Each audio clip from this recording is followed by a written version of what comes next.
दोस्तों, आप कुछ बनना चाहते हो, आप कुछ पाना भी चाहते हो, आपका ऐसा कोई सपना है जिसे आप पूरा करना चाहते हो, आपका ऐसा डिजायर है जिसे आप पूरा करने के लिए जी जान लगाना चाहते हो। आप उसके लिए काम करने की कोशिश भी बार बार करते हो, लेकिन उसके बीच आपका फोकस बार बार टूटता है या फिर कहें कि आप बार बार डिस्ट्रैक्ट होते हो। तो ये वीडियो सिर्फ आपके लिए है। आज के वीडियो में मैं कुछ ऐसा बताने वाली हूँ दोस्तों, जो आपके लिए जानना बहुत जरूरी है। जब भी हम किसी भी काम को करते हैं तो बस कुछ टाइम में हम किसी भी काम को कंटिन्यू कर पाते हैं, उसके बाद हम उस काम में डिस्ट्रैक्ट होने लगते हैं। अमेरिकन साइकोलॉजिकल एसोसिएशन रिसर्च के अकॉर्डिंग हम सिर्फ 90 मिनट तक ही सही तरह से फोकस कर सकते हैं, उसके बाद हमारा मन काम से हटने लगता है। लेकिन आपने कभी सोचा है कि ऐसा क्यों होता है दोस्तों? तो मैं आपको बताती हूँ। जब भी आप किसी भी काम को करते हो और उस काम को करते वक्त जब तक आप सिर्फ उस काम को लेकर ही सोचते हो, तब तक तो आपका फोकस उस काम में होता है दोस्तों। लेकिन फिर अगर जरा भी आपके माइंड में कुछ और विचार आता है, या फिर यूं कहें कि नैनो माइक्रो सेकंड के लिए भी अगर कोई विचार आपके मन में आता है, तो यही वो सबसे बड़ी वजह होती है आपके डिस्ट्रैक्शन की, और फिर आप फोकस नहीं कर पाते हो काम करने में। हाँ, मैं जानती हूँ कि आप सबका काम करने का मन भी है, आप करना भी चाहते हो और एक्सपीरियंस भी है आपके पास, लेकिन फिर भी आप काम करने में फोकस नहीं कर पाते हो। और यही आपकी जिंदगी की सबसे बड़ी प्रॉब्लम है, क्योंकि इसी वजह से आप अपने काम को लगातार नहीं कर पाते हो। फिर आपका काम पूरा नहीं होता है और आपके सपने अधूरे रह जाते हैं। फिर बार बार आपके मन में ख्याल आता है कि क्यों मैं काम नहीं कर पा रहा हूँ, क्यों मैं अपने काम को बीच में बार बार छोड़ देता हूँ, कैसे मैं अपने काम पर फोकस करूँ। अगर मैं इन सब का एक शब्द में आंसर दूं तो वो है सिर्फ और सिर्फ फोकस करने की प्रैक्टिस। क्योंकि बचपन से अब तक हमने कभी भी किसी भी काम को करते वक्त फोकस ही नहीं किया है। जब हम छोटे थे तब खाना खाते वक्त सिर्फ और सिर्फ ये सोचते थे कि जल्दी जल्दी खा लें, फिर खेलने जाना है। हमारा ध्यान खाने पर नहीं बल्कि खेलने पर होता था।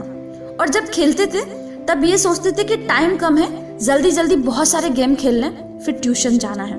ट्यूशन में घर आने की जल्दी होती थी क्योंकि टीवी जो देखना होता था हमें। बचपन से ही हमें ध्यान को भटकाने की इतनी आदत सी हो गई है कि फोकस की प्रैक्टिस कभी रही ही नहीं। हमें पता ही नहीं चला कि कब हम फोकस ना करने में एक्सपर्ट बन गए। और अब जब बात आती है फोकस करने की, तो अब हमारा ध्यान भटक जाता है, हम डिस्ट्रैक्ट हो जाते हैं। दोस्तों, जब भी हम किसी भी काम को करते हैं तो सबसे पहला विचार जो हमारे माइंड में होता है वो अपने उस काम के लिए होता है जो आप कर रहे होते हो। लेकिन जब आप डिस्ट्रैक्ट होते हो तो एक दूसरा विचार आपके मन में आता है। फिर वही विचार आपके लिए पहली प्रायोरिटी बन जाती है और आप उस काम में डिस्ट्रैक्ट हो जाते हो। यहाँ आपको ये सोचना है कि कैसे आपका दूसरा विचार आपकी पहली प्रायोरिटी ना बने, जिससे कि आप डिस्ट्रैक्ट ना हो। आपको क्या लगता है दोस्तों कि आज तक जितने भी बड़े लोग सक्सेसफुल हुए हैं, क्या वो पहले से ही फोकस थे? क्या वो पहले से ही कॉन्सेंट्रेट थे? क्या वो पहले से ही ऑब्जर्वेटिव थे? आपको क्या लगता है कि जब एक क्रिकेटर क्रिकेट खेलता है, उसके सामने बॉल आती है तो उसे कैसे पता चलता है कि वो बॉल स्पिन है, सीधी है या फिर बाउंसर है? उसने उसे ऑब्जर्व करने के लिए सालों तक लगातार प्रैक्टिस की होती है। तब जाकर जब बॉलर बॉल फेंकता है तो उसे समझ में आता है कि ये बॉल किस तरह की है। जब उन्होंने शुरुआत की थी तब उनका ऑब्जर्वेशन लेवल कम था, लेकिन धीरे धीरे उन्होंने अपना ऑब्जर्वेशन लेवल को बढ़ाया। उसे बढ़ाने के लिए उन्होंने फोकस करने की प्रैक्टिस की थी। उन्होंने अपने काम में कॉन्सेंट्रेट करने की लगातार प्रैक्टिस की थी। उन्होंने लगातार किसी भी चीज को ऑब्जर्व करने की प्रैक्टिस की थी, और ऐसा करते करते इनका ऑब्जर्वेशन लेवल बहुत ज्यादा होता गया। और जब किसी इंसान का ऑब्जर्वेशन लेवल ज्यादा हो जाता है दोस्तों, तो फिर वो इंसान वो चीज भी देख सकता है जो एक आम इंसान नहीं देख सकता।